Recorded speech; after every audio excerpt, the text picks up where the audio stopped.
Bugun Instagramda ertalab mana shu ayol videosini ko'rdim-da. Почему никто не говорит, что rождение детей это так сложно? Bilasizmi, ichimdan nima o'tdi? Xuddi shu ayol his qilgan narsa, xuddi shu narsani men ham boshimdan o'tkazganman. Ikki qatlikdagi depressiya, tug'ruqdan keyingi depressiya, men bunaqa narsani oldin bilmasdim. Chunki ikkita katta farzandimda O'zbekistonda bo'lganman. O'zi biz 4 ta qizmiz. Qaynonam taraf, bu taraf, qarindoshlarimiz rosa ko'p.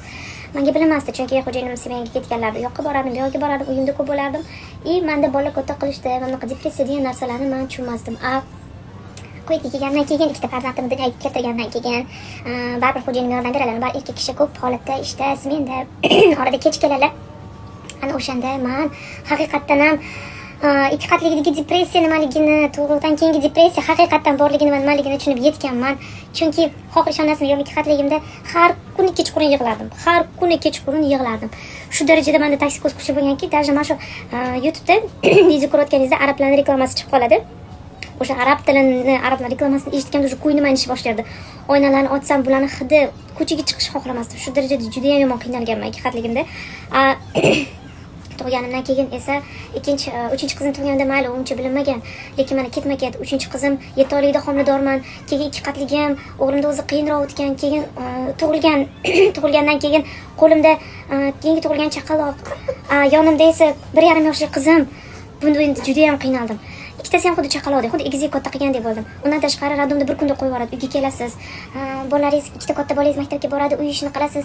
Xo'jayingiz masalan sementda ketadi, ovqat tayyorlaysiz, dazmollari, ertalab o'qib turib maktabga jo'naysiz. O'zi undan tashqari yana ikkita chaqalog'ingiz, 1,5 yoshli qizim har ikki soat turib haligacha sement ichish uchun turadi.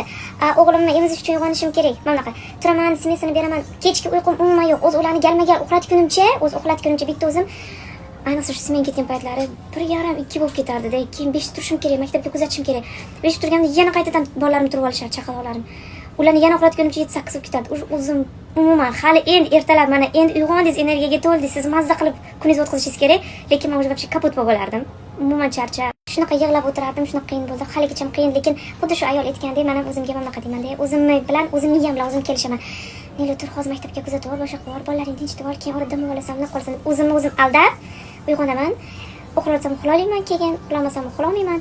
Lekin haligacha tungi uyqum yo'q. Shu sababli ham menda ozish protsessim juda sekin ketyapti. Qornim ketish qiyin, chunki kortizol oshib ketgan. Qancha siz kech uxlaganingizda shuncha qorningiz ko'p ochaveradi. Bu insulinga ham ta'sir qiladi, asablarga ta'sir qiladi, hammasiga ta'sir qiladi. Buni menda yosh onalar juda ham tushunsa kerak.